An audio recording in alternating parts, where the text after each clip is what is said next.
السلام علیکم لسنرز، آج جو میں ناول ریڈ کرنے جا رہی ہوں وہ ہے حاصل عزیز کی قسط نمبر 15، جو کہ تحریر ہے وجیہہ محمود کی۔ چلیے شروع کرتے ہیں۔ اس نے بیڈ پر پڑا اپنا موبائل اٹھایا جس پر ایک نمبر سے 3 مس کال آئی تھی۔ پھر اس سے پہلے کہ وہ فون ملاتی اس کی نگاہ اشر پر پڑی جو اس کے کمرے کی جانب ہی آ رہا تھا۔ وہ موبائل ٹیبل پر رکھتے اس کی جانب متوجہ ہوئی، دونوں کی نظریں ملی۔ اشر مسکرایا اور قدم اٹھاتا کمرے میں داخل ہو گیا۔ کیسی ہو؟ وہ کمرے کی دہلیز عبور کرتا اندر آیا تھا۔ میں ٹھیک ہوں، آپ کیسے ہیں؟ آبرو نے مصروف انداز میں دوپٹہ درست کرتے جواب دیا۔ ریسٹورنٹ میں ہوئی اس ملاقات کے بعد وہ آج مل رہے تھے۔ میں بھی ٹھیک ہوں۔ ان کے درمیان ایک دم خاموشی چھا گئی جسے چند لمحے بعد اشر کی آواز نے توڑا تھا۔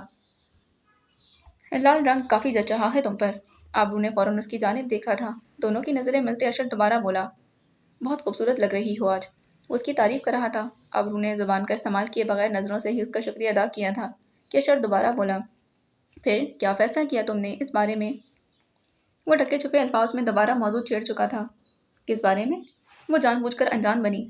اپنی جاب کے بارے میں۔ اس کی بات پر آبرو کے چہرے کے تاثرات ایک دم سخت ہوئے تھے اور وہ قدم اٹھاتی اس کے قریب آئی تھی۔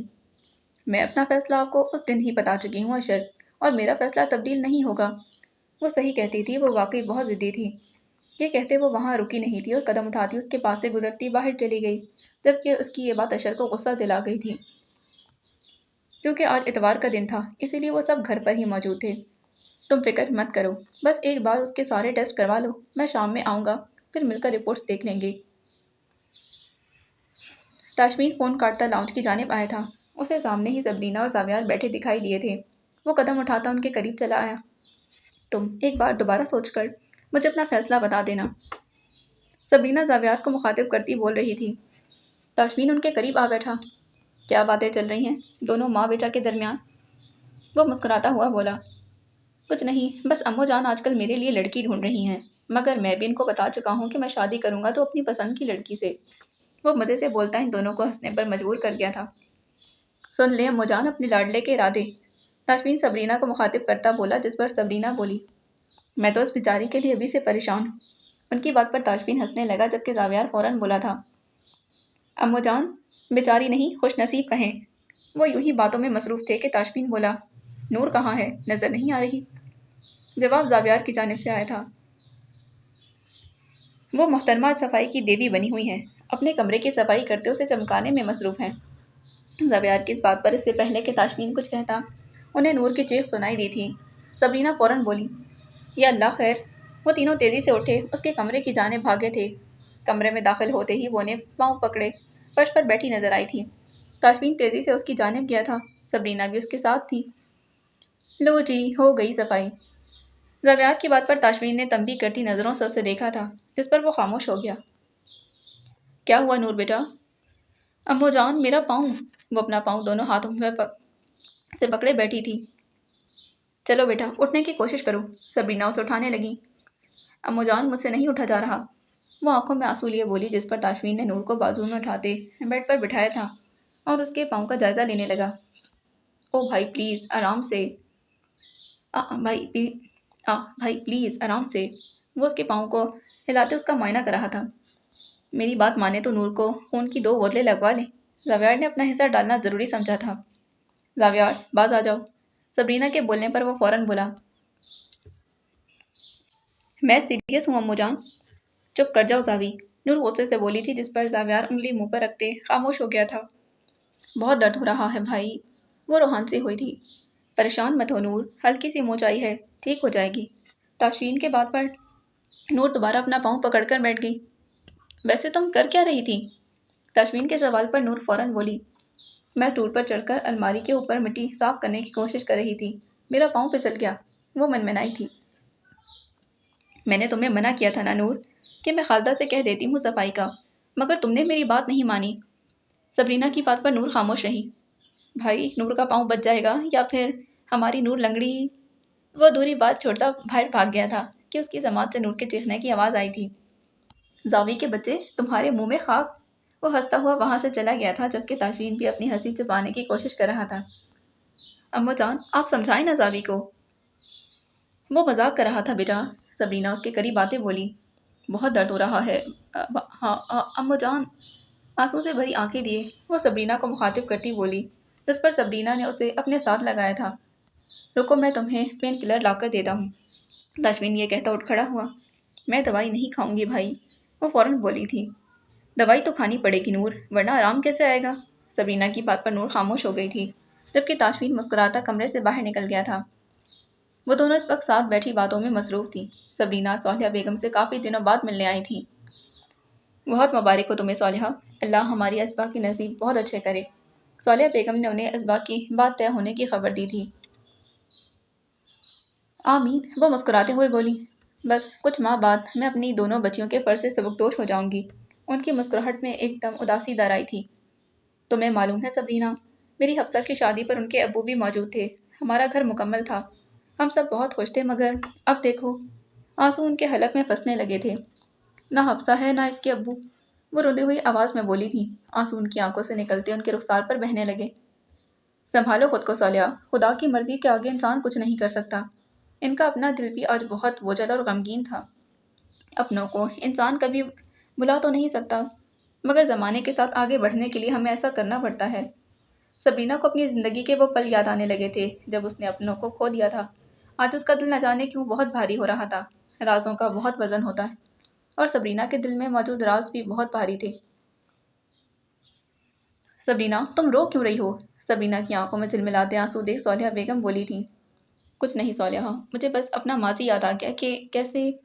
आंसू उनकी आंखों से बहने लगे, जबकि जुबान हर वो राज अयां करने लगी जिसे वो आज तक ज़माने वालों से छुपाती आई थी। वो अपना हर राज सौलिहा बेगम की गोशगुजार करती गई थी। वो उनकी दोस्त थी, और दो दोस्तों से बड़ा हमराज और दोस्तों से बड़ा हमराज कौन होता है? सबरीना, तुमने मुझे ये सब। सौलिहा बेगम उनकी दर्द भरी दास्तान सुनते सकते में आ गई थी। मुझ में इतनी हिम्मत नहीं थी सौलिहा कि मैं अपने तारीख माजी के इन अबवाब को दोबारा खोलूं, जब मैंने सिवाय गलतियों के और कुछ नहीं किया। वो अपने आंसू साफ करने लगी। दिल का बोझ अब कम हो गया था। तुमने अपनी ज़िंदगी में बहुत अजियतें सही हैं सबरीना। तुम्हारी हर गलती की सज़ा तुम्हें ये दुनिया वाले दे चुके हैं। मगर फिर भी सौलिहा, मैं अपने माँ बाप की गुनहगार हूँ, और जो लोग अपने माँ बाप को दुख देते हैं उन्हें कभी चैन नसीब नहीं होता। सबरीना दोबारा रोने लगी थी। संभालो खुद को सबरीना, तुम तो बहुत बहादुर हो। आज तक कितने ही कठिन हालात का मुकाबला अकेले करती आई हो। वो आगे बढ़ते अपना हाथ उनके हाथ पर रखते उन्हें तसल्ली देने लगी, जिस पर सबरीना अपने आंसू साफ करते उदासी से मुस्कुराई कि सौलिया बेगम दोबारा बोली थी।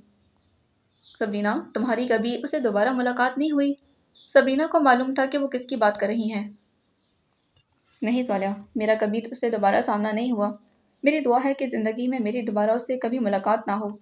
सबरीना के चेहरे के तासुरात सख्त हो गए थे। ताशमीन को इन सब बातों के बारे में इल्म है? सौलिहा बेगम के इस सवाल पर सबरीना इस बात में सर हिलाते बोली। हाँ सौलिहा, उसे सब मालूम है। वो भी उससे इतनी ही नफरत करता है जितनी मैं करती हूँ। सौलिहा बेगम खामोशी से उनकी बातें सुन रही थी। बस मैं नहीं चाहती कि उस शख्स का कभी मुझसे और मेरे बेटे से सामना हो। वो आने वाले वक्त से मुकम्मल अनजान थी। वो बेड पर बैठी दोनों हाथों में मोबाइल थामे तेज तेज टाइपिंग कर रही थी। गीले बाल पुष्प पर बिखरे थे। मैसेज टाइप करते उसने एक बार पूरा मैसेज पढ़ा और फिर मैसेज सेंड करते उठ खड़ी हुई थी। उसका रुख अब सौलिया बेगम के कमरे की जानिब था। वो कदम उठाती उनके कमरे में दाखिल हुई। वो सामने ही हाथ में तस्वीर लिए बैठी थी। वो बेड पर उनसे कुछ फासले पर जाकर बैठी। अम्मी, उसने पुकारा था। वो उसकी जानिब मुतवज्जा हुई। मुझे आज अमल के घर जाना है। उनकी सवालिया नज़रों पर वो खुद ही वजाहत देने लगी। आज उसकी बर्थडे है अम्मी, और उसने हम सब क्लास फेलोज़ को बुलाया है। कब जाना है? शाम में। सौलिया बेगम ने फ़ौरन उसकी जानिब देखा। 7 बजे। रुतबा बोलते उनकी जानिब देखने लगी। नहीं रुतबा, तुम उसे मना कर दो। मैं रात में तुम्हें अकेले घर से बाहर नहीं भेज सकती। रुतबा के माथे पर पल नमूदार हुए थे। मगर अम्मी, मैं अब इतनी छोटी तो नहीं हूँ जो अकेली कहीं नहीं जा सकती। मसला अकेले जाने का नहीं है, रात में जाने का है रुतबा। मगर अम्मी, मुझे जाना है। वो बजिद हुई थी। सब लोग जा रहे हैं, किसी के घर वालों को कोई एतराज़ नहीं, बस मेरे ही। वो गुस्से से बोली थी। रुतबा, मेरी बात मानो बेटा, तुम। वो उसे समझाने लगी कि रुतबा उनकी बात काटती बोली। अम्मी, मैं उसे इनकार नहीं कर सकती। मैं रात में पार्टी पर जाऊंगी।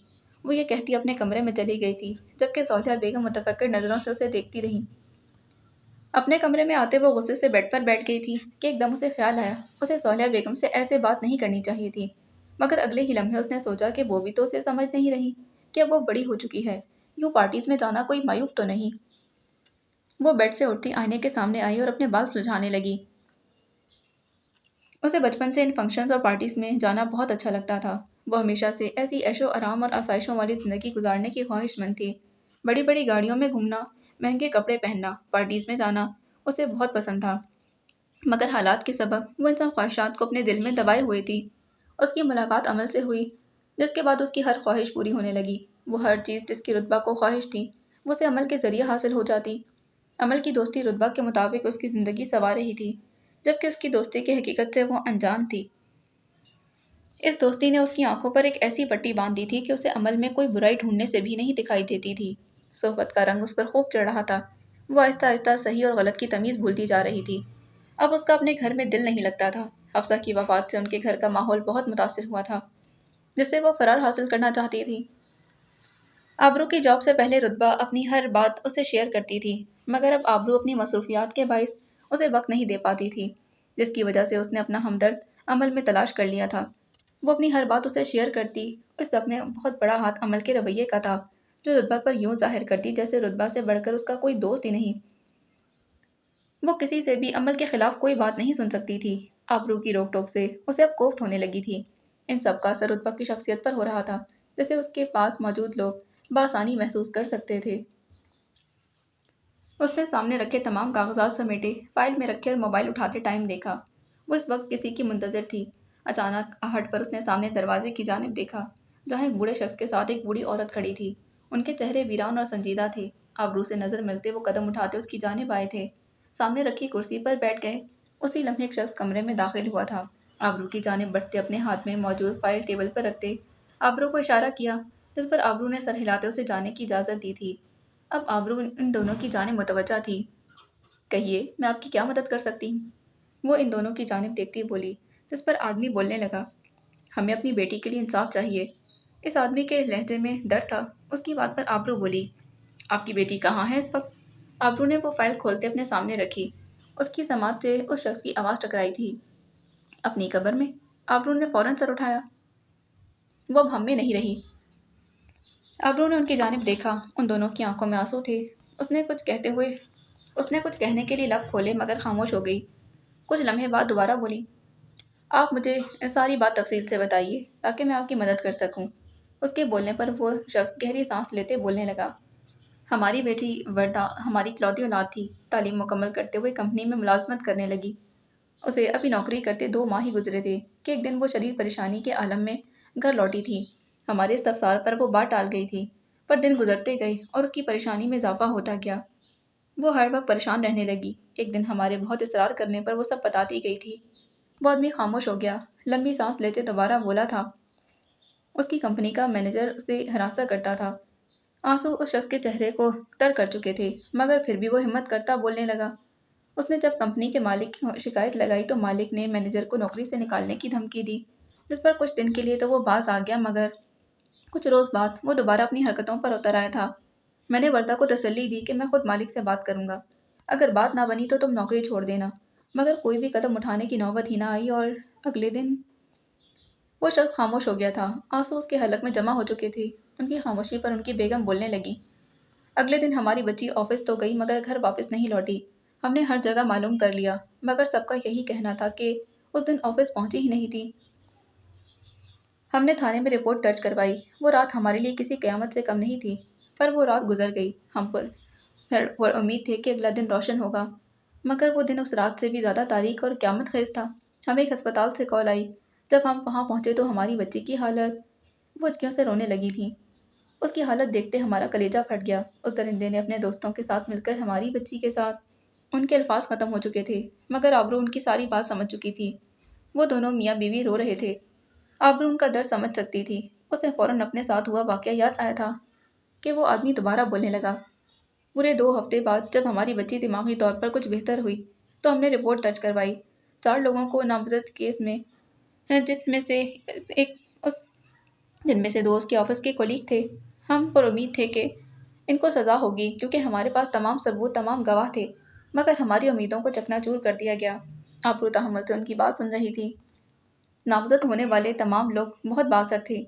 और हमारे मुल्क का कानून तो सिर्फ गरीबों के लिए बना है।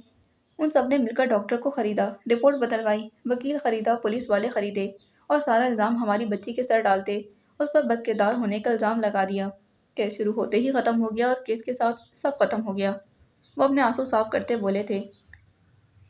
और मेरी बच्ची मोहल्ले वालों की बातें, माशरे वालों की बातें सुनते सुनते इन सब का मुकाबला ना कर पाई और उसने खुदकुशी कर ली। वो दोबारा आंसुओं से रोने लगे थे। उनकी हालत देखते आबरू का दिल फट रहा था। उसने अपनी जान दे दी। मेरी वो बच्ची जो दूसरों को जीना सिखाती थी, कभी हिम्मत नहीं हारती थी, खुद मौत को गले लगा गई। वो अपने आंसू दोबारा साफ करते बोले, मैं अपने बच्ची के साथ हुई हर जाति का हिसाब चाहता हूँ वकील साहिबा। हम बहुत पुरुम्मीद होकर आपके पास आए हैं। खुदारा हमें नाउम्मीद मत कीजिएगा। वो शख्स हाथ जोड़े बोलने लगा था। आप प्लीज़ ऐसे हाथ मत जोड़िए। मैं अपनी पूरी कोशिश करूँगी आपकी बेटी को इंसाफ दिला सकूँ और उसके मुजरिम अपने इबरतनाक अंजाम को पहुँचे। आबरू ने यकीन दिलाती बोली थी। हमें मायूस मत कीजिएगा वकील साहिबा। मैंने अपनी बेटी की मैयत से वादा किया था कि मैं उसके कातिलों को अंजाम तक ज़रूर पहुँचाऊँगा। उसकी बात पर आबरू ने इस बात में सर हिलाते उन्हें अपने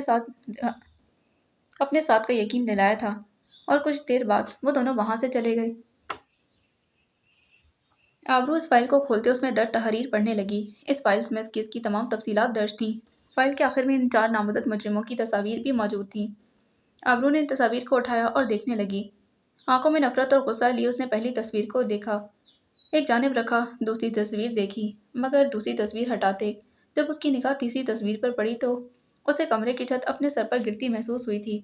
उसकी आंखें हैरत के मारे खुली की खुली रह गई थीं। वो तस्वीर इमाद सिद्दीकी की थी।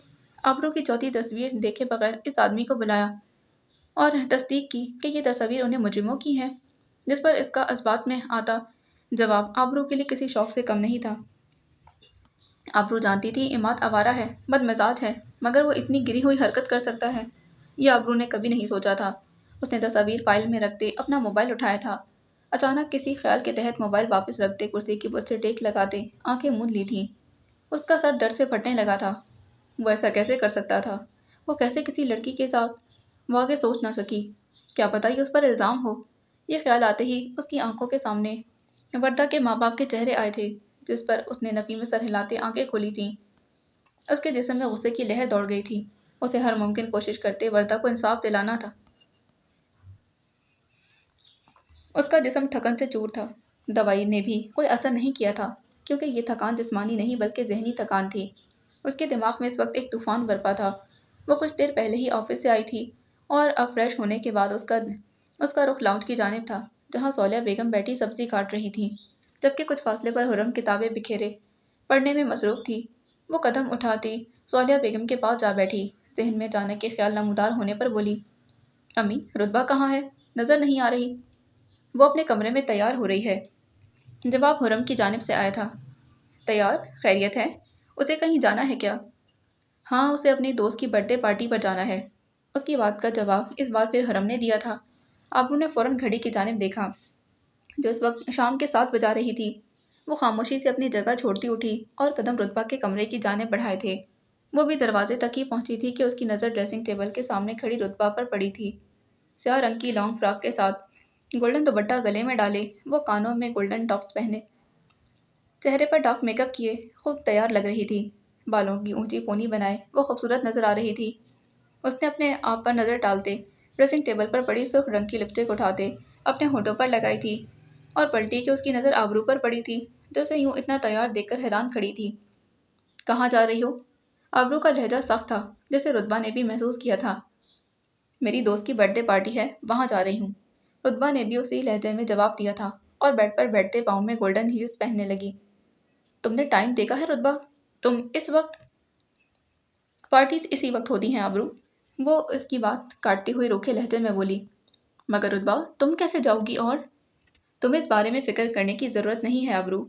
मेरी दोस्त ने इसका इंतज़ाम कर लिया है। वो बेड से उठते पास पड़ा अपना दुपट्टा सेट करने लगी। फिर भी रुतबा, तुम्हें एक बार मैं अम्मी से इजाज़त ले चुकी हूँ आबरू। वो बार बार उसकी बात काट रही थी। आबरू उसकी इस बदतमीज़ी को नज़रअंदाज करती बोली, रुतबा, तुम्हें अंदाज़ा है ना कि शहर के हालात कैसे हैं, और यूँ शाम को अकेले बाहर जाना बिल्कुल भी महफूज नहीं। उसकी बात पर रुतबा के चेहरे पर नागवारी दर आई थी। मैंने कहा ना आबरू कि तुम परेशान मत हो। मैं घर के दरवाजे से ही बैठूंगी और यहीं पर उतरूंगी।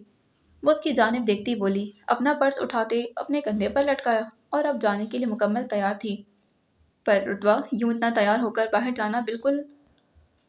आबरू, मैं पार्टी पर जा रही हूँ, और वैसे भी अगर तुम्हें तैयार होना पसंद नहीं तो इसमें मेरा तो कोई कसूर नहीं। वो गुस्से से बोली और आबरू की बातों से उकता रही थी। रुतबा, आबरू सख्ती से बोली, प्लीज़ आबरू, तुम अपनी पसंद नापसंद मुझ पर मुसलत मत किया करो। उसके अल्फाज आबरू को हैरान कर रहे थे।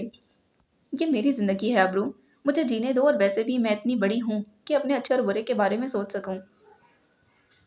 आबरू का जवाब दे रहा था। सोहबत का रंग रुतबा पर चढ़ चुका था। इससे पहले कि आबरू कुछ कहती, रुतबा का फ़ोन बजने लगा। रुतबा ने मोबाइल अपने पर्स से निकालते कॉल रिसीव की थी। हाँ हाँ, मैं आ रही हूँ, उसने कहते फ़ोन वापस बैग में रखा और एक नज़र आबरू पर डालती बाहर चली गई थी। उसके जाने पर आबरू बाहर आई थी। अम्मी, आपने रुतबा को इस वक्त बाहर जाने की इजाज़त क्यों दी थी? उसने सौलिया बेगम से शिकवा किया। आबरू, उसने मुझसे इजाज़त मांगी ही कब थी? उसने तो सिर्फ मुझे अपने जाने की इत्तला दी थी। उनका चेहरा उनकी परेशानी बयान कर रहा था। आबरू ने उन्हें मजीद कुछ कहना मुनासिब नहीं समझा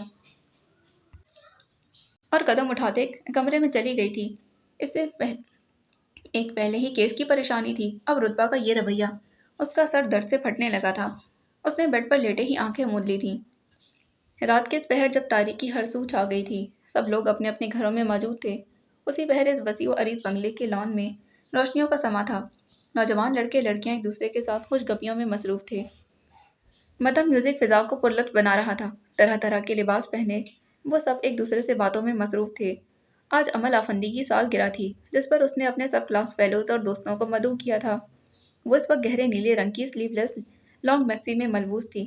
चेहरे पर मेकअप सजाए वो रुतबा के साथ खड़ी बातों में मसरूफ थी। रुतबा ने उसे मुखातिब किया, अमल, काफ़ी रात हो गई है, मुझे अब घर के लिए। अभी सिर्फ 10 बजे हैं रुतबा। अमल उसकी बात काटती बोली। रुतबा ने इसरार करती निगाहों से उसकी जानिब देखा, जिस पर अमल दोबारा बोली, ओके रुतबा, बस कुछ देर रुक जाओ, मुझे तुम्हें किसी से मिलवाना है, फिर चली जाना। उसकी बात पर रुतबा मुस्कुराई थी। मेरे साथ आओ। अमल उसे साथ लिए जाने पड़ी थी, जहाँ शहरियार कुछ लड़कों के साथ खड़ा था।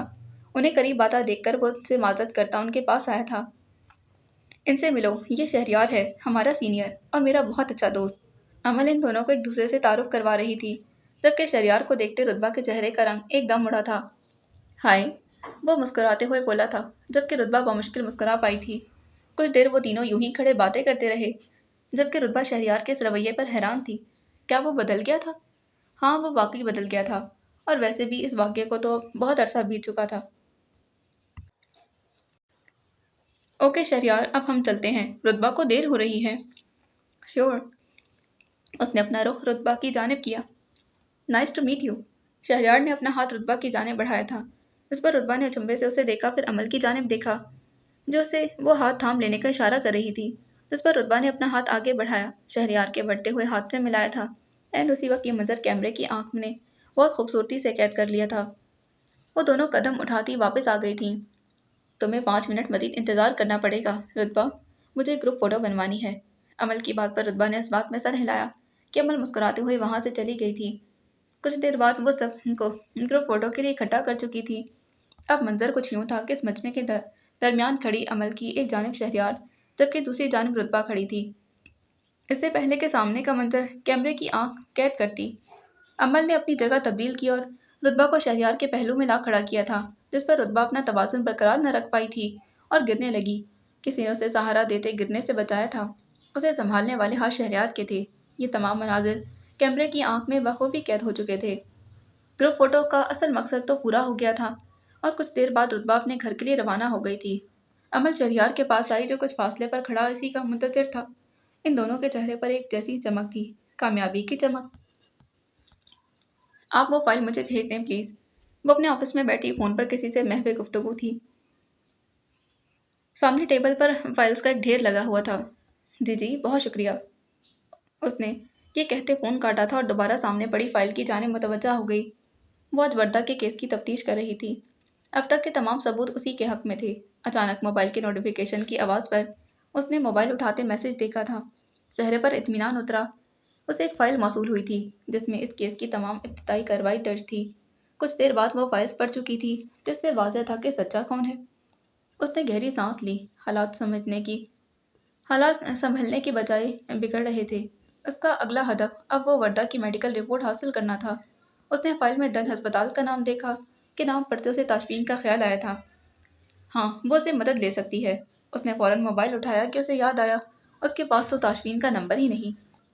दिमाग ने ज़ावियार से उसका नंबर लेने का मशवरा दिया था, जबकि दिल ने फ़ौरन अस्पताल जाते उससे आमने सामने बैठकर बात करने का हुक्म दिया, और दिल का फैसला दिमाग पर गालिब आ गया था। वो कुछ देर पहले ही सर्जरी से फारिग होते अपने कैबिन में आया था। दरवाजे पर होती दस्तक ने उसे अपनी जानिब मुतवज्जा किया था। यस, कम इन। वो सामने पड़े नोट पैड पर कुछ लिख रहा था। अंदर दाखिल होने वाले शख्स ने उसे मुखातिब किया। सर, आपसे मिलने कोई आया है। ताशफीन ने बेख्तियार घड़ी की जानिब देखा। दोपहर के 2 बज रहे थे। कौन? वो मसरूफ़ अंदाज में लिखता हुआ बोला। कोई वकील साहिबा हैं। ताशफीन का चलता हाथ फौरन रुका था। कान एकदम खड़े हुए। नाम पूछा तुमने? जी, आबरू नाम बताया है। ताशफीन के चेहरे के तासुरात फौरन बदले। उन्हें फौरन अंदर भेजो। वो अपने आप पर काबू पा नहीं सका था कि अचानक कुछ याद आने पर उसके चेहरे पर मौजूद तासुरात बदहम पड़ गए। कुछ लम्हे बाद वो अंदर दाखिल हुई। ताशफीन ने नज़रें उठाते उसकी जानिब देखा। दोनों की नज़रें मिली। वो आज भी अपने मखसूस हुलिये में मौजूद थी, हमेशा की तरह सोबर और खूबसूरत। वो कदम उठाती उसके पास आई थी। बैठिए प्लीज़। उसे करीब आता देखकर ताशफीन बोला, जिस पर आबरू मुस्कुराते बैठ गई थी और अपना पर्स टेबल पर रख दिया। इंतज़ार के लिए बहुत माजरत। एक्चुअली मैं सर्जरी में बिज़ी था। कोई बात नहीं, मैं समझ सकती हूँ। वह मुस्कुराई थी। आंटी की तबीयत तो ठीक है ना? आबरू को अंदाज़ा हो गया कि उसके आने की वजह सोनिया बेगम को समझ रहा था। जी जी, वो ठीक हैं। दरअसल मुझे केस के सिलसिले में आपकी कुछ मदद चाहिए। ताशमीन के चेहरे पर उलझन भरे तासुरात उभरे थे। कैसी मदद? आबरू ने गहरी सांस लेते उसे केस की नोयत और हालात के बारे में बताया, मगर इमाद के इस केस से ताल्लुक को छुपा गई थी। आपसे सिर्फ इतनी फेवर चाहिए कि आप उस तारीख की सारी मेडिकल रिपोर्ट हिस्ट्री देखते, इसमें से वर्दा की असल रिपोर्ट का इंतज़ाम कर दें। उसकी बात पर ताशमीन बोलने लगा। आप फिक्र मत करें, मैं पूरी कोशिश करूँगा कि मैं वो रिपोर्ट जल्द अज जल्द आप तक पहुँचा सकूँ। उसकी बात पर आबरू मुस्कुराई थी। बहुत बहुत शुक्रिया। वो ये कहते अपनी जगह से उठ खड़ी हुई। उसे उठता देखकर ताशमीन भी अपनी जगह से उठता उसके पीछे कदम उठाने लगा था। दरवाजे के करीब पहुँचते आबरू उसकी जानिब देखते मुस्कुराई। वो दरवाज़ा अबूर कर गई थी, जबकि ताशमीन उदास निगाहों से उसे तब तक देखता रहा जब तक वो उसकी नज़रों से ओझल ना हो गई। ताशमीन के कैबिन से निकलते अब उसका इरादा घर वापसी का था। वो अब काफ़ी मुतमईन थी। न जाने क्यों, पर उसे ताशमीन पर एतमाद था कि वो उसकी मदद ज़रूर करेगा। अस्पताल की राहदारियों से गुजरते उसे हर जानिब लोग दिखाई दे रहे थे। कोई अपनों की सेहतयाबी पर खुश था, तो कोई अपनों के बिछड़ने पर गमगीन। उसे फ़ौरन हफ्सा याद आई थी। उसने भी तो इसी अस्पताल में अपनी आखिरी सांस ली थी। दिल एकदम बोझल हो गया। वो तेज़ी से कदम उठाती जा रही थी। उसकी नज़र सामने कुछ फासले पर मरीजों के मजमे में बेंच पर बैठे 2 नफूस पर पड़ी थी। वो आदिल और उसकी अम्मी थी। आबरू की नज़र उन पर पड़ते उनकी नज़रें भी आबरू से मिली थीं। आबरू को हैरत हुई कि ये यहाँ पर क्यों मौजूद हैं। उसे अपनी आंखों पर यकीन नहीं आ रहा था कि ये वही आदिल है जिसे उसने कुछ अरसे पहले देखा था। सूजी हुई आंखें, पीला पड़ता रंग, बड़ी हुई शेप, उजड़ी हुई हालत। वो पहले से बहुत ज़्यादा कमज़ोर हो गया था। आबरू के कदम बेख्तियार उनकी जानिब बढ़े थे। आप लोग यहाँ, सब खैरियत है? वो उनके करीब जाती बोली। नहीं बेटा, कुछ भी ठीक नहीं। आदिल आदिल की अम्मी आदिल की जानिब देखने लगी। आदिल बीमार है बेटा, इसकी हालत। वो रोने लगी थी। इन्हें क्या हुआ है? यही बात तो समझ से बाहर है बेटा। डॉक्टर भी उसके मर्ज़ की तशख़ीस नहीं कर पा रहे। मैं बहुत परेशान हूँ बेटा। वो मुसलसल रो रही थी, जबकि आदिल गायब दिमागी से उन दोनों को देख रहा था। ये पूरा पूरा दिन, पूरी पूरी रात जागता है। हर वक्त यूं ही वीरान नज़रों से इधर उधर देखता रहता है। ना कुछ बोलता है, ना कुछ। आबरू ने आदिल की बुलंद गज़बनाक आवाज़ सुनी, मगर उसे यूं कभी खामोश तो नहीं देखा था। ये हमारी सज़ा है बेटा। आबरू ने फ़ौरन उनकी जानिब देखा। हमें माफ़ कर दो बेटा, हमने हफ्सा पर बहुत जुल्म और ज़्यादतियाँ की हैं। हमने उनकी आवाज़ हलक में दबने लगी। हमने उसे बहुत अज़ियतें दी हैं। इससे पहले कि आबरू कुछ कहती, नर्स ने उन्हें अपनी जानिब मुतवज्जा किया था। वो आदिल और उसकी अम्मी को अंदर डॉक्टर के पास जाने का कह रही थी। हमें माफ़ कर देना बेटा, शायद इसी तरह मेरा बेटा ठीक हो जाए। वो उनके चेहरे पर एहसास नेदामत और बेबसी देख सकती थी। वो दोनों अंदर जा चुके थे, जबकि आबरू के कानों में हफ्सा के कहे अल्फाज गूंजे थे। میں نے اپنا معاملہ اللہ پر چھوڑ دیا ہے ابرو۔ ابرو افسردگی سے مسکرائی تھی۔ حفصہ نے اپنا معاملہ اللہ پر چھوڑا تھا اور اللہ اپنے بندوں کو کبھی مایوس نہیں کرتا، ان کے ساتھ ہوئے ظلم کا حساب ضرور لیتا ہے۔ شام کے 7 بج چکے تھے۔ سورج غروب ہوئے بھی کچھ وقت بیت چکا تھا، پر آسمان پر ابھی بھی مدھم روشنی باقی تھی۔ آسمان پر چھائے گہرے بادل بارش کی آمد کا پتہ دے رہے تھے۔ وہ پیدل چلتی بس اسٹاپ تک آئی تھی۔ اسی اثنا میں بارش کی ننھی ننھی بوندیں زمین پر گرنے لگی تھیں۔ اس نے فوراً اپنے بیگ سے موبائل نکالا، پر اس کی بیٹری ڈیڈ ہو چکی تھی۔ جھنجھلاتے موبائل واپس بیگ میں ڈالتے وہ سڑک کی جانب دیکھنے لگی۔ موسم کی خرابی کے باعث بس اور رکشہ بھی تیز تیز اپنی منزلوں کی جانب رواں تھے۔ اسے آج یونیورسٹی سے واپسی میں دیر ہو گئی تھی۔ اس موسم کو بھی آج ہی خراب ہونا تھا۔ وہ غصے اور افسوس کے ملے جلے تاثرات کے ساتھ بولی تھی۔ کچھ فاصلے سے آتی گاڑی کی ڈرائیونگ سیٹ پر بیٹھے زاویار کی نظر اس پر پڑی تھی۔ اس نے گاڑی کی سپیڈ کم کرتے گاڑی اس نے کچھ فاصلے پر روک دی تھی، جبکہ رتبہ یوں ایک گاڑی کو خود سے کچھ فاصلے پر رکتا دیکھ کر گھبرا گئی تھی، مگر اسے نکلتے زاویار کو دیکھتے اس کے تاثرات بدلے تھے۔ سیاہ جینس کے ساتھ سفید شرٹ پہنے وہ قدم اٹھاتا اس کے قریب آیا تھا۔ تم یہاں؟ وہ اسے قریب آتا دیکھ کر بولی۔ جی محترمہ، میں آؤ میرے ساتھ چلو، میں گھر ڈراپ کر دیتا ہوں۔ بارش کی بوندیں تیز ہونے لگیں۔ میں تمہارے ساتھ کیوں جاؤں؟ کیونکہ اس وقت یہی کرنا مناسب ہے، وہ دو بدو جواب دیتا بولا۔ پر مجھے تمہارے ساتھ نہیں جانا، رتبہ منہ پھیرتے بولی۔ تو پھر ٹھیک ہے، یہیں کھڑی رہو، وہ مزے سے کہتا چل پڑا کہ رتبہ نے آسمان پر چھائے کالے بادلوں کی جانب دیکھا۔ ایک دم بادل زور سے گرجے تھے۔ رکو رکو، میں آ رہی ہوں، وہ قدم اٹھاتی اس کے پیچھے چل پڑی تھی، جس پر زاویار مسکرایا تھا۔ گاڑی کے قریب پہنچتے وہ پیچھے کا دروازہ کھولتے بیٹھنے لگی کہ زاویار بولا، کچھ تو خیال کرے محترمہ، میں آپ کا ڈرائیور نہیں ہوں۔ رتبہ نے فوراً اس کی جانب دیکھا، جو ڈرائیونگ سیٹ پر بیٹھا اس سے مخاطب تھا۔ آگے آئیے، وہ دانت پیستے آ گئی تھی۔ اس کی مجبوری تھی، ورنہ وہ اسے خوب سناتی۔ اس کے بیٹھتے ہی زاویار نے گاڑی سٹارٹ کی۔ آپ اتنی لیٹ گھر سے باہر اکیلی کیا کر رہی تھی؟ وہ ایک ہاتھ سے اسٹیئرنگ وہیل تھامے اس سے مخاطب تھا۔ میں یونیورسٹی میں تھی، جواب فوراً آیا۔ میری ناقص معلومات کے مطابق آپ کی یونیورسٹی تو 5 بجے تک بند ہو جاتی ہے۔ زاویار کی اس بات پر رتبہ نے غصے سے اس کی جانب دیکھا۔ میری ایکسٹرا کلاس تھی، نہ جانے کیوں وہ اسے وضاحت دے رہی تھی۔ ویسے تم نے میری یونیورسٹی پر بہت ریسرچ کر رکھی ہے، اس کی بات پر زاویار مسکرایا تھا۔ خیر، ایکسٹرا کلاس تھی یا کچھ اور، وہ اسے چڑھاتا بولا۔ مسٹر، اپنی حد میں رہو، مانا کہ تم وکیل ہو، مگر یوں ہر ایک پر شک کرنا تمہیں مہنگا پڑ سکتا ہے۔ وہ ہنسنے لگا۔ ہنسنا بند کرو اور تیز گاڑی چلاؤ، مجھے جلدی گھر پہنچنا ہے۔ زاویار نے اس بات میں سر ہلاتے گاڑی کی سپیڈ ایک دم بڑھا دی۔ ارے اتنی بھی تیز مت چلاؤ، سپیڈ کم کرو، وہ فوراً بولی تھی، جس پر زاویار نے سپیڈ ایک دم کم کر دی۔ اب اتنی آہستہ بھی نہیں، کہا تم محترمہ، آپ ایک کام کیوں نہیں کرتی؟ گاڑی آپ چلا لیں، میں آپ کی طرف یہاں بیٹھ کر زبان چلا لوں گا، وہ طنزیہ مسکراہٹ کے ساتھ بولا۔ فضول باتیں مت کرو زاویار، وہ رکی تھی۔ میرا مطلب تم ڈرائیونگ پر فوکس کرو، وہ تیزی سے اس کا نام لے گئی تھی، جو نہ جانے کیوں زاویار کو اچھا لگا تھا۔ تم میری مجبوری کا فائدہ مت اٹھاؤ، اگر موسم خراب نہ ہوتا تو میں کبھی تمہارے ساتھ اس طرح گاڑی میں نہ بیٹھتی، وہ غصے سے بولی۔ میرے بھی کچھ ایسے ہی خیالات ہیں محترمہ، اگر آپ صالحہ آنٹی کی بیٹی نہ ہوتی تو میں کبھی آپ کو یوں اپنی گاڑی میں نہ بٹھاتا، وہ جان بوجھ کر اسے تنگ کر رہا تھا۔ تم سے تو بات کرنا ہی فضول ہے، وہ غصے سے منہ پھیرتی بولی۔ زاویار کے الفاظ اس کی سماعت سے ٹکرائے تھے۔ ہمارے خیالات بالکل ایک جیسے ہیں، رتبہ اس کی بات سمجھتی دوبارہ اس کی جانب پلٹی۔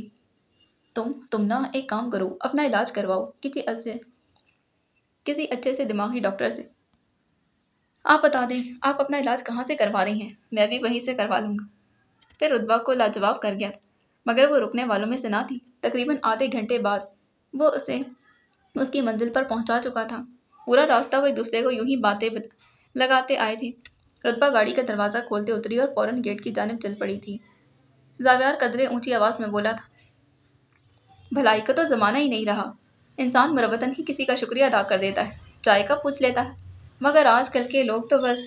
وہ یہ سب رتبہ کو سنانے کے لیے کہہ رہا تھا، جس پر رتبہ نے پلٹ کر دیکھا کہ اتنے میں وہ گاڑی سٹارٹ کر چکا تھا۔ دیکھتے ہی دیکھتے گاڑی اس کی نظروں سے اوجھل ہو گئی۔ رتبہ نے دل میں سوچا کہ اسے واقعی زاویار کا شکریہ ادا کرنا چاہیے تھا، کہ اچانک دل میں خیال آیا اب تو دوسرے دن ہی اس سے ملاقات ہو جاتی تو اس کا شکریہ بعد میں ادا کرے گی۔ ہر ثبوت اسی سمت اشارہ کر رہا تھا جس جانب آبرو جانا چاہتی تھی۔ وہ اپنے سامنے اس کیس سے منسلک ہر چھوٹی بڑی چیز رکھے بیٹھی تھی، जिस सब का नतीजा सिर्फ एक ही था कि वर्दा के वालिदैन की कही हर बात सच थी। उसे इस वक्त इमाद से शदीद नफरत महसूस हो रही थी। वो इस केस को री ओपन करवाना चाहती थी, मगर इंतज़ार था तो सिर्फ वर्दा की मेडिकल रिपोर्ट का, जो उसे कल मिलने वाली थी। आबरू के दिमाग में एकदम एक ख्याल आया था, क्यों ना वो इस केस को री ओपन करवाने से पहले एक बार अशर को भी इस सारे मामले से आगाह कर दे। कुछ लम्हे बाद वो फैसला कर चुकी थी। उसने फ़ोन उठाते अशर को कॉल मिलाई और उसे कोर्ट आने को कहा, जिस पर अशर पहले तो कुछ हैरान हुआ था, मगर फिर उसे अपना मुंतज़िर रहने का कहते फ़ोन काट दिया था। आबरू का ये फैसला कितना दुरुस्त था ये तो आने वाला वक्त ही बेहतर जानता था। तकरीबन 2 घंटे बाद वो आबरू के सामने बैठा था। आबरू उसे केस के मुतल्लिक हर बात से आगाह कर चुकी थी। अशर के तासुरात इस वक्त बहुत संजीदा थे। मैं बहुत जल्द ये केस रीओपन करवाने। आबरू, तुम ये केस हरगिज़ नहीं लोगी, वो सख्ती से उसकी बात काटता बोला, जिस पर आबरू को हैरत का झटका लगा था। मगर क्यों? सवाल फौरी था। क्योंकि ये केस सिर्फ एक झूठ है, इसके अलावा और कुछ भी नहीं। मगर क्या ये सारे सबूत भी झूठे हैं? आबरू को आज उसकी हर बात हैरान कर रही थी। हाँ, झूठे हैं। उसकी आवाज़ बुलंद थी। मैं इस केस के बारे में बहुत पहले से जानता हूँ आबरू, और ये भी जानता हूँ कि ये सिर्फ मेरे भाई के खिलाफ एक साजिश है और कुछ नहीं। आबरू को हैरत का एक और झटका लगा था। ये केस पहले भी इसीलिए बंद हुआ था क्योंकि इसमें कोई सच्चाई नहीं थी, सिर्फ और सिर्फ झूठे इल्ज़ामात थे। आबरू को उसका लहजा, अल्फाज, हर चीज़ आज बहुत अजीब महसूस हो रही थी।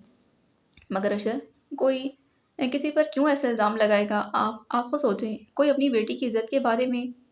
आबरू, वो उसकी बात काटता टेबल पर अपना झुकाव बढ़ाते बोला था, पैसे की लालच इंसान से सब कुछ करवा देती है। ये सब उस लड़की और उसके घर वालों की साजिश है, ताकि वो लोगों की हमदर्दियाँ समेट सकें। वो अशर के अल्फाज के चुनाव पर हैरान थी कि वो एक मरे हुए इंसान के बारे में कैसे अल्फाज इस्तेमाल कर रहा था। पर अशर, इन्हें किसी की हमदर्दी समेटने से क्या फ़ायदा होगा? आबरू की बात पर वह तंज़िया अंदाज में हंसा था। तुम तो वकील हो आबरू, तुम तो ये बहुत अच्छे से जानती हो। आबरू की उसकी आबरू को उसकी हर बात अब गुस्सा दिला रही थी। आज वो इल्ज़ाम लगाएंगे, कल केस का आगाज़ होगा, नामज़द मुजरिमों को ब्लैकमेल करते उनसे पैसे वसूल करेंगे, लोगों की हमदर्दियाँ समेटते खुद पारसा बन जाएंगे और ऐश की ज़िंदगी गुजारेंगे।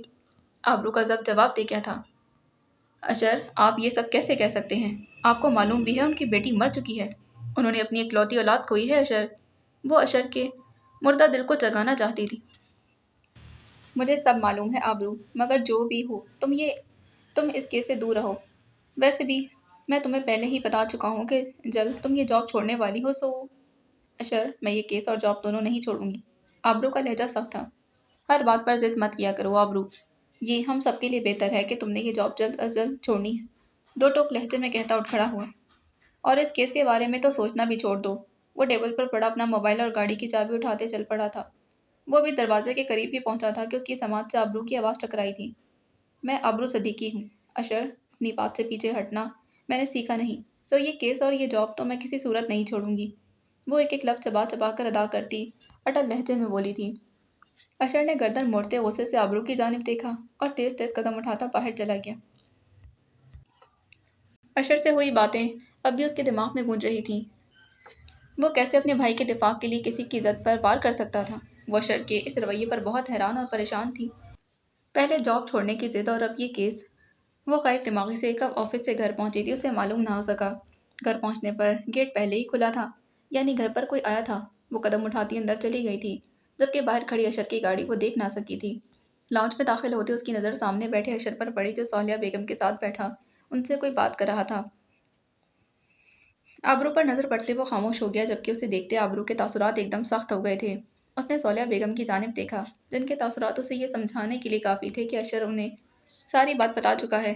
उसे अशर की हरकत नागवार गुजरी थी। वो सौलिया बेगम को परेशानियों से दूर रखना चाहती थी, मगर अशर ने उसकी सारी मेहनत पर पानी फेर दिया था। वो कदम उठाती उनके करीब गई और सलाम करते अशर के सामने वाले सोफे पर जा बैठी। उनके दरमियान एक अजीब सी खामोशी छा गई थी। अशर की आवाज़ ने माहौल में छाई इस खामोशी को तोड़ा था। चाची, आप ही आबरू को समझाएं, मेरी बात तो ये मानने को तैयार ही नहीं। आबरू फौरन बोली थी, आपकी बात मानने लायक होती तो मैं ज़रूर मान लेती। उसके लहजे में गुस्सा था। आबरू, सौलिया बेगम तंबी करती बोली, आप इसका रवैया देख रही हैं चाची, ये किस तरह मुझसे बात कर रही है। अशर सौलिया बेगम को मुखातिब करता बोला, तुम फिक्र मत करो बेटा, मैं इसे समझाऊंगी। उनकी बात पर आबरू फौरन बोली, मगर अम्मी। खामोश हो जाओ आबरू। सौलिया बेगम ने फौरन उसकी बात काटी, जिस पर आबरू खामोश हो गई थी। چچی میں بس یہی چاہتا ہوں کہ آبرو اس کیس کو چھوڑ دے، اس میں ہم سب کی بھلائی ہے، مگر آبرو میری بات ماننے کو تیار نہیں۔ میں اسے سمجھاؤں گی بیٹا، تم خود فکر مت کرو۔ صالح بیگم کی بات پر اشر نے آبرو کی جانب دیکھا، وہ اٹھ کھڑا ہوا اور باہر کی جانب چل پڑا۔ جاؤ آبرو، گیٹ تک چھوڑ کر آؤ۔ آبرو نے انکاری نظروں سے صالح بیگم کی جانب دیکھا، پر ان کی اصرار کرتی نگاہوں پر وہ چل پڑی تھی۔ گیٹ کے قریب پہنچتے اس نے اشر کو مخاطب کیا، آپ نے امی کو اس معاملے میں شامل کر کے اچھا نہیں کیا۔ جس پر اشر فوراً بولا، کیا اس میں کوئی برائی ہے؟ انہیں بھی تو پتا ہونا چاہیے نا کہ تم کیا کرتی پھر رہی ہو۔ وہ تزن کہتا وہاں سے چلا گیا تھا، جبکہ اس کے الفاظ آج آبرو کو تکلیف دے رہے تھے۔ گیٹ بند کرتے آبرو واپس اندر آئی تھی۔ صالح بیگم نے اسے مخاطب کیا، ادھر آؤ آبرو۔ وہ ان کے پاس جا بیٹھی تھی۔ بیٹا تم کیوں ایک معمولی سے کیس کے لیے اپنا رشتہ خراب کر رہی ہو؟ یہ کیس معمولی نہیں ہے امی، اشر نے آپ کو صرف وہ بات بتائی ہے جو ان کے مفاد کی تھی۔ جبکہ وہ رکی اور گہری سانس لی۔ صالح بیگم کو پوری بات بتانا اب اس کی مجبوری بن گئی تھی۔ انہوں نے اپنے بھائی کے اس گناہ کے بارے میں آپ کو کچھ نہیں بتایا جو کسی کی جان لے گیا۔ صالح بیگم الجھن کا شکار ہوئی تھی۔ مجھے پوری بات بتاؤ آبرو۔ آبرو نے شروع سے لے کر آخر تک ہر بات ان کے گوش گزار کر دی تھی۔ آپ خود سوچیں امی، کوئی کیوں اپنی بیٹی کی عزت کو یوں استعمال کرے گا؟ صالح بیگم متفکر نظروں سے اسے دیکھ رہی تھی۔ آپ کے کہنے پر اگر میں یہ کیس واپس لے لوں گی، مگر امی آپ صرف ایک بار یہ سوچیں کہ اگر وردہ کی جگہ آپ کی اپنی بیٹی ہوتی تو کیا تب بھی آپ اس کے مجرموں کو یوں آزاد رہنے دیتی؟ صالح بیگم کی گردن بے اختیار نفی میں ہلی تھی۔ میں نہیں چاہتی امی کہ میں اپنا رشتہ بچانے کی خاطر کسی کی حلف تلفی کروں، کسی کو اس کے انصاف سے محروم رکھوں، اور عماد تو ویسے بھی آپ جانتی ہیں۔ وہ خاموش ہوئی تھی۔ اشر نے مجھے بہت مایوس کیا ہے امی، میں ان سے ہرگز ایسی امید نہیں رکھتی تھی۔ پریشان مت ہو بیٹا، سب ٹھیک ہو جائے گا۔ اشر کے ایسے رویے کی وجہ صرف اس کا بھائی، مگر امی کیا گناہ گار اگر آپ کا اپنا ہو تو قانون بدل جاتا ہے، یا آپ کے اپنوں کو سب گناہ معاف ہو جاتے ہیں؟ اس نے صالح بیگم کے چہرے کی جانب دیکھا اور بولنے لگی تھی، میں ٹھیک ہوں امی، آپ بھی پریشان مت ہوں، اللہ انسان کے لیے بہترین اسباب پیدا کرنے والا ہے۔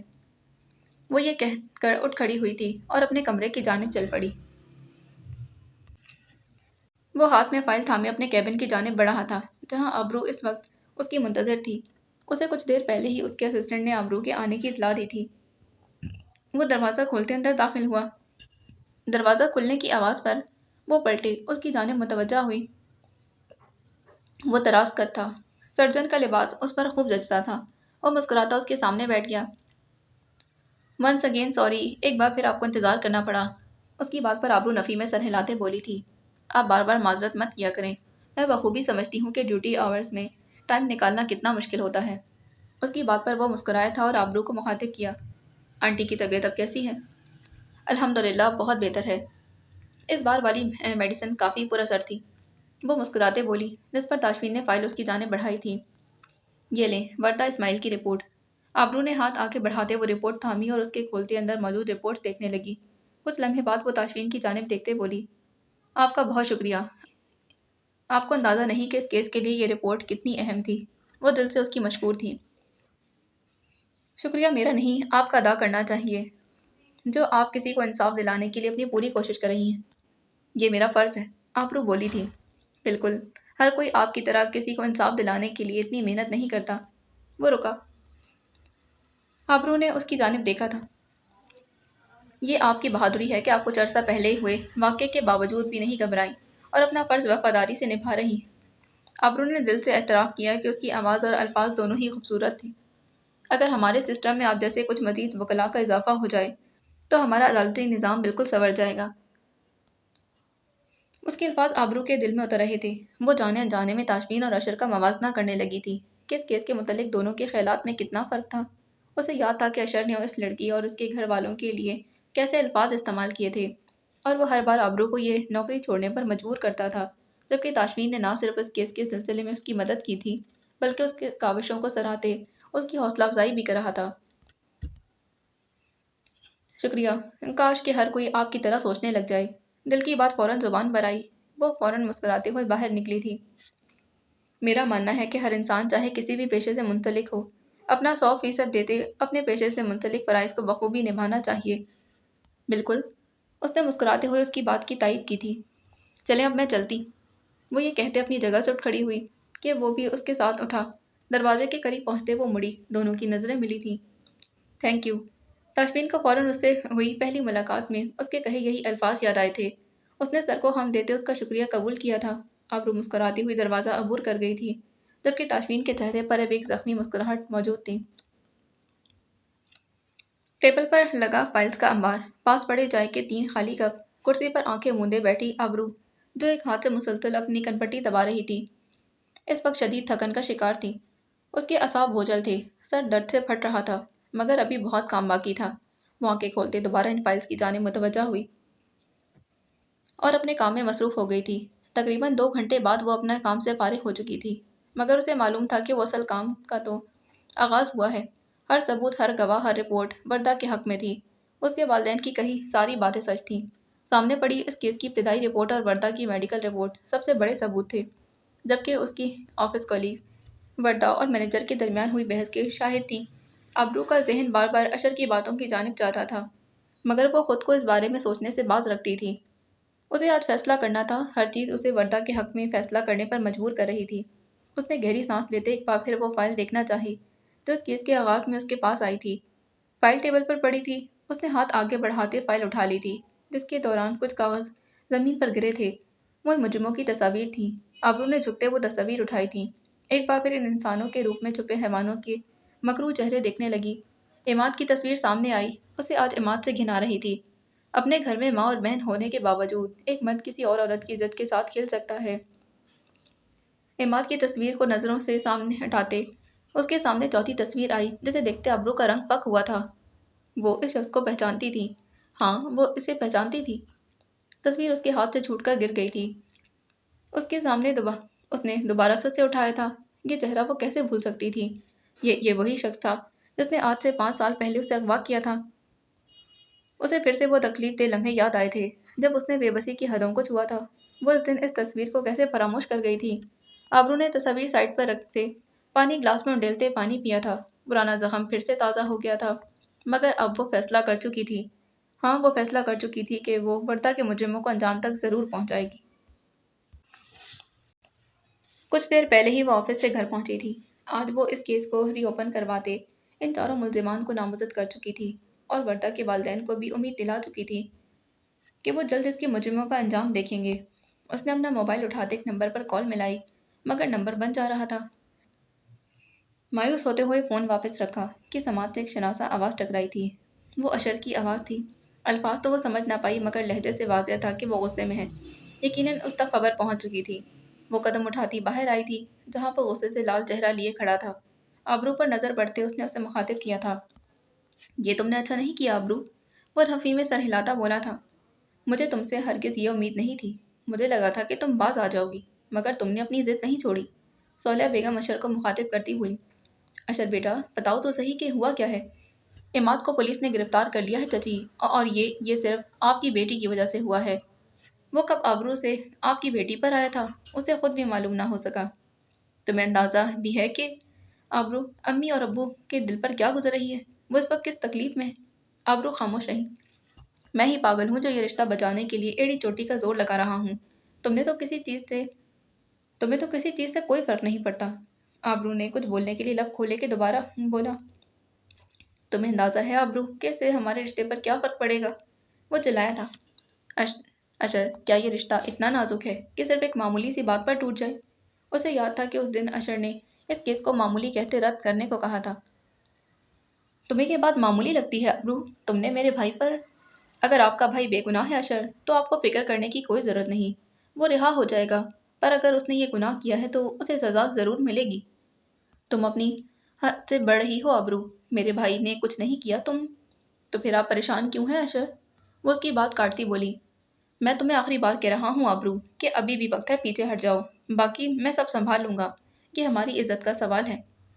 इज्जत सिर्फ हमारी ही नहीं है अशर, इज्जत इस दुनिया में रहने वाले हर इंसान की है और सबकी इज्जत बराबर है। अगर आपका भाई किसी की इज्जत को रोन सकता है तो उसे भी बाइज्जत रहने का कोई हक नहीं। आबरू का लहजा सख्त था।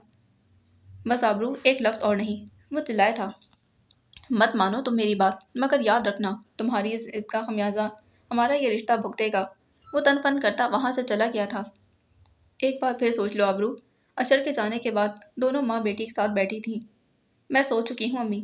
आबरू का लहजा अटल था। मगर बेटा इससे तुम्हारे और अशर के रिश्ते। अम्मी, जिस रिश्ते को बचाने के लिए मुझे हर छोटी छोटी बात पर पीछे हटना पड़े, हर मामले में सही गलत को भूलते सिर्फ उनका कहाँ मानना पड़े, उस रिश्ते का टूट जाना ही बेहतर है। वो उनकी बात काटती बोली थी। ऐसे मत कहो बेटा। अशर अम्मी, अशर का रवैया और अल्फाज तो आप आज देख ही चुकी हैं। जिस शख्स के लिए किसी की माँ और बहन की इज्जत की अहमियत नहीं, सिर्फ अपने भाई की इज्जत की अहमियत है, कल को मेरी और मेरी बहनों के लिए क्या करेगा। सौलिया बेगम खामोश रहीं। आबरू की बात बिल्कुल दुरुस्त थी। आपको आज एक और बात बताऊं अम्मी। वो उन्हें अपने अगवा और उस केस के मुतल्लिक बताने लगी थी। ये बात तुमने अशर को क्यों नहीं बताई बेटा? आपको लगता है कि वो यहाँ हमारी बात सुनने आए थे? वो तो आज सिर्फ अपनी सुनाने आए थे और सुनाकर चले गए।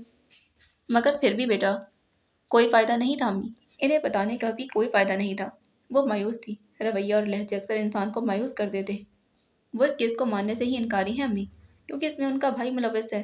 वो आज एक बार फिर अशर से मायूस हुई थी, जबकि दूसरी जानिब सौलिया बेगम माँ थी। वो अपने बच्चों के घर टूटते हुए कैसे देख सकती थी? आपको मालूम है अम्मी, जब मैंने आज वर्दा के वालिदैन को बताया कि मैं ये केस लूंगी, तो वो कितने खुश थे। उन्होंने अपनी इकलौती औलाद खोई है।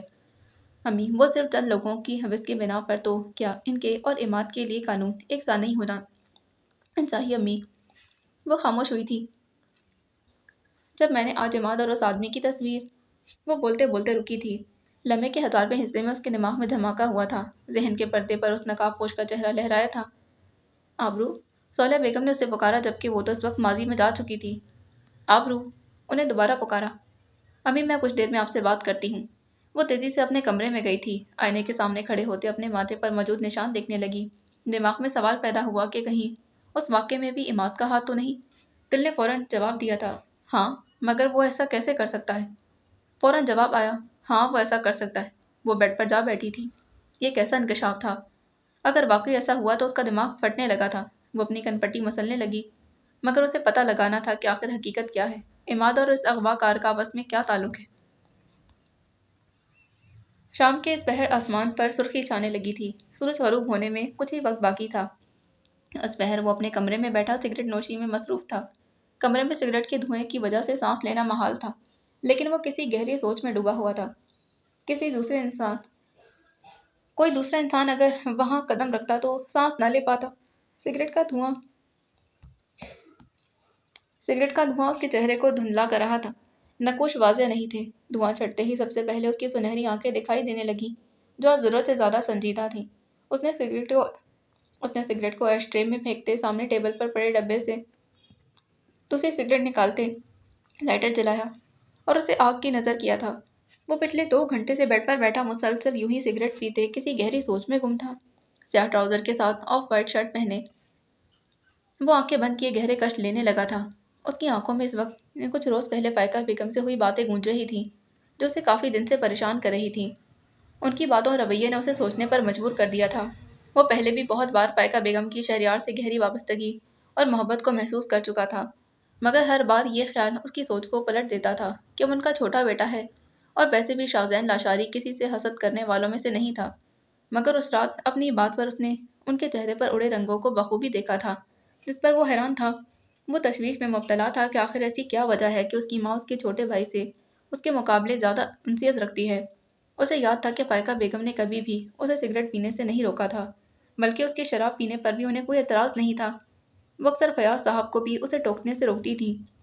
इस वक्त उसे अपनी माँ की वो बात बेहद पसंद थी, मगर आज वही बात उसे परेशान कर रही थी, क्योंकि अब वो अपना मवाजना शहरयार से कर रहा था। शहरयार की पहली बार सिगरेट पीने पर फ़ायका बेगम ने बहुत सख्त रद्द-ए-अमल ज़ाहिर किया था। अब शराब पीने पर भी वो उससे बहुत खफा हुई थीं। वो उसके लिए बहुत मुतफक्किर थीं। आज क्यों वो अपने दोनों बेटों में तज़ाद कर रही थीं? इन दोनों के लिए उनके ख़यालात और रवैये में फ़र्क आखिर क्यों था? इस तज़ाद के पीछे आखिर कोई तो वजह थी, जो शाहज़ैन लाशारी नहीं जानता था, और वजह शाहज़ैन लाशारी का सकून छीनने का बाइस थी। दिन का आगाज़ हो चुका था। दिन चढ़ते ही हर शख्स अपने रोज़मर्रा के कामों में मसरूफ़ हो चुका था। कोर्ट में इस वक्त खूब गहमा-गहमी थी। कॉरिडोर में इस वक्त चहल-पहल थी। आबरू अपने ऑफिस में मौजूद थी। उसने फ़ोन बंद करके एक जानिब रखा था और कुर्सी के पुछ से टेक लगाते कुछ सोचने लगी। उसने आज अदालत पहुंचते ही सबसे पहले उस जुर्म की तमाम तफसीलात निकलवाई थीं। جس کے متعلق اسے کچھ دیر پہلے ہی ایک اہم خبر ملی تھی۔ وہ شخص پہلے ہی پولیس کے زیر حراست تھا۔ کچھ روز پہلے ایک کلب پر پڑنے والے چھاپے میں پولیس نے اسے گرفتار کیا تھا اور وہ اس وقت لاک اپ میں تھا۔ وہ عماد اور اس شخص کے درمیان موجود تعلق کے بارے میں معلوم کرنا چاہتی تھی، جس کے متعلق صرف وہ شخص ہی بتا سکتا تھا۔ ان کا یہ تعلق اس کیس کی ایک اہم کڑی ثابت ہو سکتا تھا۔ وہ تو ہر ممکن طریقے سے اس شخص تک پہنچنا چاہتی تھی۔ اس کے دل و دماغ میں ایک جنگ برپا تھی۔ وہ اس وقت خود کو اندیکھی رسیوں سے بندھا ہوا محسوس کر رہی تھی۔ اسے معلوم تھا کہ اس کے اس قدم سے اس کا اور اشر کا رشتہ ختم ہو سکتا ہے، اور اس رشتے کے اختتام کے ساتھ جلال تائی اور سائمہ تائی بھی ان کے خلاف ہو جائیں گے اور دو خاندانوں کا رشتہ ہمیشہ کے لیے ٹوٹ جائے گا۔ مگر اس کا دل اسے بار بار یہ احساس دلاتا تھا کہ ان رشتوں کے ٹوٹنے سے بچانے کے لیے ایک مظلوم کی حق تلفی کرنی ہوگی، جس پر وہ کسی صورت راضی نہیں تھی۔ دل اور دماغ کی اس جنگ میں دل جیت گیا تھا۔ وہ فیصلہ کر چکی تھی۔ وہ ان سارے حالات کے باوجود بھی یہ کیس ضرور لڑے گی، نتائج کی پرواہ کیے بغیر۔ زندگی میں بہت بار آپ کو ایسے فیصلے لینے پڑتے ہیں جو مشکل ضرور ہوتے ہیں، لیکن اگر آپ حق پر ہوں تو انجام دیر سے صحیح مگر آسانیاں ضرور لاتا ہے۔ ان کا دل آج صبح سے ہی بہت بوجھل تھا، جس کی وجہ وہ بخوبی جانتی تھی۔ وہ لاؤنج میں بیٹھے نور سے باتیں کر رہی تھی کہ کچھ دیر بعد نور اپنے کمرے میں چلی گئی۔ وہ اپنا بوجھل دل لیے چھوٹے چھوٹے قدم اٹھاتے اپنے کمرے میں آ گئی تھی۔ کچھ زخم نہ وقت بھرتا ہے، نہ اس کی تکلیف وقت گزرنے کے ساتھ مانند پڑتی ہے۔ 30 سال کا لمبا عرصہ گزرنے کے بعد بھی آج وہ زخم انہیں تازہ محسوس ہوتا تھا، جو آج سے 30 سال پہلے ان کی روح کو لگا تھا۔ وہ کمرے میں داخل ہوئی اور بیڈ پر جا بیٹھی تھی۔ آج کی تاریخ وہ چاہ کر بھی نہیں بھول سکتی تھی۔ آج سے 30 سال پہلے اس دن، اس تاریخ کو فیضی سے ان کا نکاح ہوا تھا۔ اس کا دل آج بھی اس لمحے میں اپنی کیفیات کو بھول نہیں پاتا تھا، مگر اذیت کا آغاز تو اس کے بعد ہوا تھا۔ وہ کبھی بھی اس بات کو فراموش نہیں کر سکتی تھی کہ اس رشتے اور اس انسان نے اس کی زندگی کو تہو بالا کیا تھا۔ آج بھی اس لمحے کی اذیت اسے محسوس ہوتی تھی جب کاغذ کے ٹکڑے نے اسے عرش سے فرش پر لا پٹکا تھا۔ اس کے دماغ میں ہر وہ لمحہ، ہر منظر قید ہو چکا تھا۔ کانوں میں آج بھی صارم کے الفاظ گونجتے تھے کہ محبت کا دعوے دار وہ شخص کیسے اسے چھوڑ کر کسی اور کو اپنا چکا تھا۔ گالوں پر نمی محسوس کرتے انہوں نے بے اختیار آئینے میں نظر آتے اپنے عکس کو دیکھا تھا اور قدم اٹھاتے آئینے کی جانب جا کھڑی ہوئی، رخسار پر بہتے آنسو صاف کیے اور اپنے چہرے کو دیکھنے لگی تھی۔ وہ ان 30 سالوں میں کیا سے کیا ہو گئی تھی۔ بالوں میں آئی چاندی ان کی عمر کی عکاسی کر رہی تھی۔ ان کی زندگی اب بہت سہل ہو چکی تھی، مگر وہ کبھی بھی اپنی زندگی میں آئے اتار چڑھاؤ کو نہیں بھول سکتی تھی۔ انہیں زندگی نے محبت کرنے کی سزا دی تھی، اور محبت کرنے کی سزائیں بہت سخت ہوا کرتی ہیں۔ اس ایک محبت نے ان سے ان کا سب کچھ چھین لیا تھا۔ آج ان کے پاس ایک گھر تھا، اولاد تھی، اچھا طرز زندگی تھا، مگر ان کی ذات کے ساتھ منسلک پچھتاوے بھی تھے جو انہیں سکون نہیں لینے دیتے تھے۔ ان کی زندگی کا کل حاصل ان کی اولاد تھی، جو ان کا سب سے بڑا سرمایہ تھی۔ اپنی زندگی کے خسارے وہ کبھی بھی نہیں بھول سکتی تھیں۔ وہ آئینے کے سامنے سے ہٹتے ہوئے پلٹیں، خود کو ان سوچوں سے دور رکھنا چاہتی تھیں، مگر سوچوں پر پہرا باندھنا انسان کے اختیار میں کہاں ہوتا ہے۔ وہ قدم اٹھاتی الماری کی جانب گئی تھی اور ایک فائل نکالتے بیڈ پر بیٹھ گئی تھی۔ وہ آج خود کو اذیت دے رہی تھی۔ فائل کھولتے سب سے پہلے سکینہ بیگم اور احمد صاحب کی چند تصاویر سامنے آئی تھیں، جنہیں اٹھاتے وہ چومنے لگی تھی۔ آنسو بے اختیار ہوئے، اور واقعی ایسی اولاد تھی جو اپنے والدین کے لیے تکلیف کا سامنا بنی تھی۔ وہ واقعی ایسی اولاد تھی جو اپنے والدین کے لیے تکلیف کا سامان بنی تھی۔ وہ ان کی گنہگار تھیں، اور یہ پچھتاوا انہیں آج بھی بے چین کیے ہوئے تھا۔ پچھتاوے دیمک کی مانند ہوتے ہیں جو آہستہ آہستہ انسان کو کھوکھلا کر دیتے ہیں۔ ان تصاویر کو ایک جانب رکھتے ان کی نظر فائل میں رکھے اس کاغذ پر پڑی تھی۔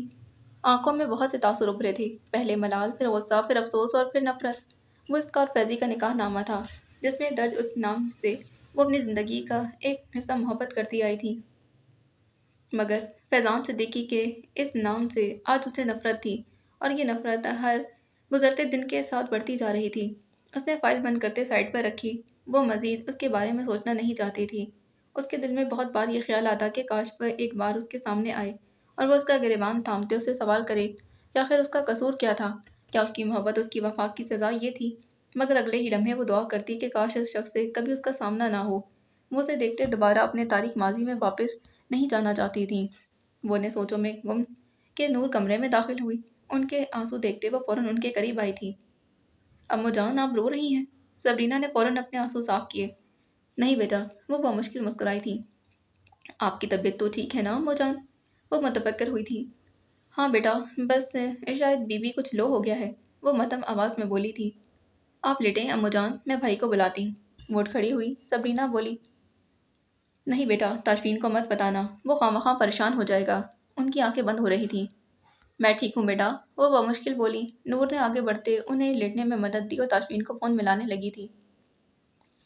وہ آج صبح سیدھی پولیس اسٹیشن آئی تھی۔ اس کا مقصد اس مجرم سے بات کرتے سچ جاننا تھا۔ وہ تھانے کے ایس ایچ او سے بات کرتے اس شخص سے ملاقات کے لیے کچھ وقت مانگ چکی تھی۔ اب وہیں بیٹھی اپنے ہاتھ میں موجود فائل پر درج تحریر پڑھنے میں مصروف تھی کہ پولیس یونیفارم میں ملبوس ایک شخص اس کے قریب آیا تھا۔ اس نے فائل سے نظریں ہٹاتے اس کی جانب دیکھا۔ میڈم، میرے ساتھ آئیں۔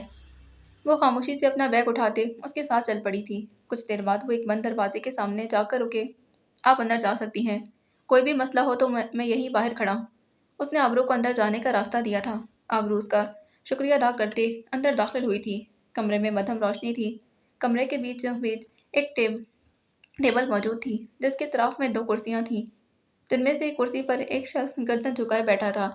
آہٹ پر اس نے اپنا سر اٹھایا، آبرو کی جانب متوجہ ہوا۔ آبرو نے اس کے چہرے کی جانب دیکھا۔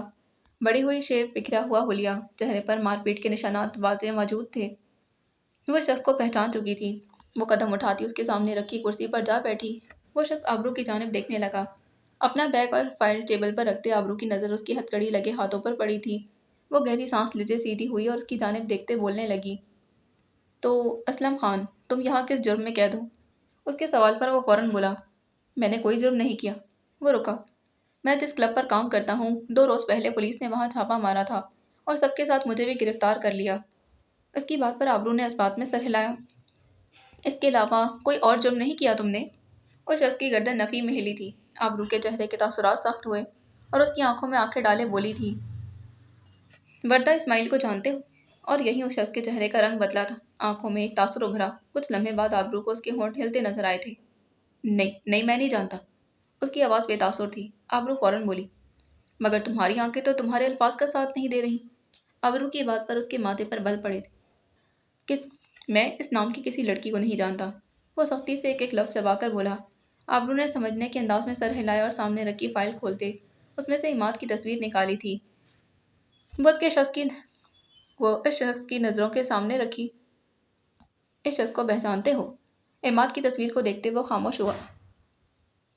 تمہاری خاموشی بتا رہی ہے کہ تمہاری اس شخص سے گہری شناسائی۔ وہ اب بھی خاموش رہا۔ یہ وہی شخص ہے نا جس کے ساتھ مل کر تم نے وردہ اسماعیل کی عزت کو داغدار کیا تھا؟ وہ غصے سے بولی تھی۔ میں نے ایسا کچھ نہیں کیا۔ وہ شخص پھر سختی سے بولا، یہ صرف ایک الزام ہے اور کچھ نہیں۔ اس کی بات پر آبرو فوراً بولی تھی، چلو مان لیا کہ تم نے کچھ نہیں کیا، مگر اپنی یادداشت پر زور ڈالتے ہوئے سوچو اور یاد کرو کہ… وہ رکی اور اس شخص کی جانب دیکھتے بولی تھی، 5 سال پہلے تم نے ایک لڑکی کو اغوا کیا تھا اور… یہ سب بکواس ہے، میں نے ایسا کچھ نہیں کیا۔ وہ اس کی بات کاٹتا اونچی آواز میں بولا تھا، اپنے کس جرم سے انکار کرو گے تم؟ وہ بھی بلند آواز میں بولی تھی، تم صرف باتیں کر رہی ہو، کوئی ثبوت ہے تمہارے پاس تو دکھاؤ۔ اس کی بات پر استہزائیہ ہنسی، ثبوت کی کیا ضرورت ہے جب اس واقعے کی وکٹم وہ لڑکی تمہارے سامنے بیٹھی ہے؟ وہ شخص ایک دم چونکا تھا۔ اس نے آبرو کے چہرے کو بغور دیکھا۔ ذہن کے پردے پر ایک چہرہ نمودار ہوا، ہونٹوں سے بھی کیا نکلا تھا، تم؟ ہاں، میں وہی لڑکی ہوں جسے تم نے اغوا کرتے اس کے کردار کو داغدار کرنے کے لیے ایک رات گھر سے باہر رکھا تھا۔ وہ خاموش ہو گیا تھا۔ کہو تم نے ایسا کیا تھا یا نہیں؟ وہ چلائی، جس پر وہ شخص خاموشی سے گردن جھکا گیا تھا۔ ذرا شرم نہیں آئی تمہیں؟ تمہارے گھر میں ماں بہن ہونے کے باوجود بھی تم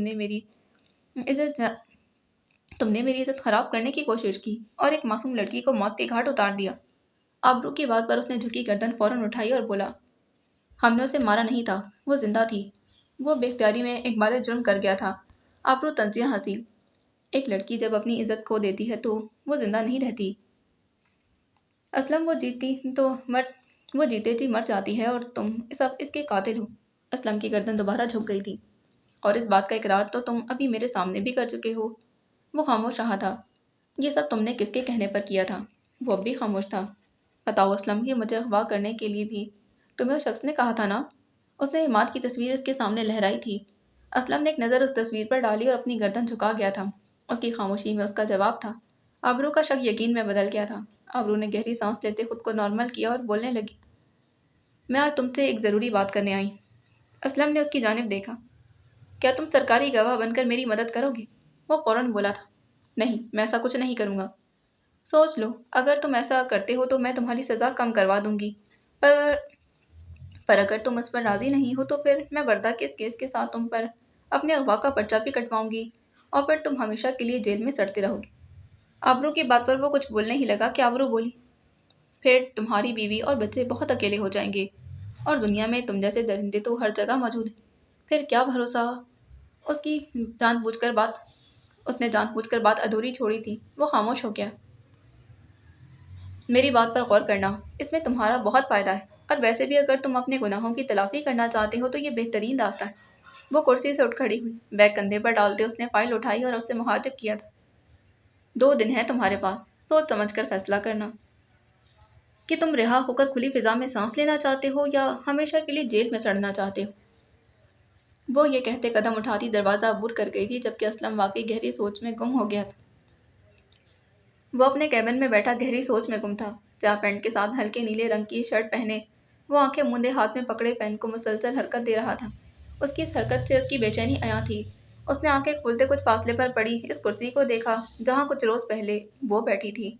वो अपनी किस्मत के सामने बेबस था। वो अपने नसीब से ये सवाल करना चाहता था कि अगर वो इसके मुकद्दर से मंसूब ना थी तो तकदीर उसे बार बार उसके सामने क्यों ला खड़ा करती थी। क्यों उसके सामने अपने आप को बेबस महसूस करता था। वो लाख चाहने के बावजूद भी उसकी तरफ उठते अपने कदम रोक नहीं पाता था। वो फाइल उसने बहुत मुश्किल से हासिल की थी। वो चाहता तो खुद को मुश्किल से बचाने की खातिर इस मामले से दूर रहता, मगर वो पहली बार उसे मदद मांगने आई थी तो वो उसे मायूस कैसे लौटा सकता था। वो दूसरों की खातिर अपनी ज़िंदगी खतरे में डाल देने वालों में से थी। इसका लहजा, इसका निडरपन उसकी सबसे बड़ी खूबी थी जो ताशफीन को उसकी तरफ माइल करती थी। मगर हाय किस्मत की सितम तरीफियाँ कि वो चाहकर भी कुछ नहीं कर सकता था। वो हर बार उसके पास आते उसे बेचैन कर जाती थी, मगर इसमें उसका तो कोई कसूर नहीं था। कसूर था तो ताशफीन के सीने में धड़कते उस दिल का था जिस पर न जाने कब पूरे हक से वो काबिज हो चुकी थी और अब उसका दिल उसके अख्तियार से बाहर होने लगा था। मगर वो खुद पर अपने दिल पर काबू करना जानता था।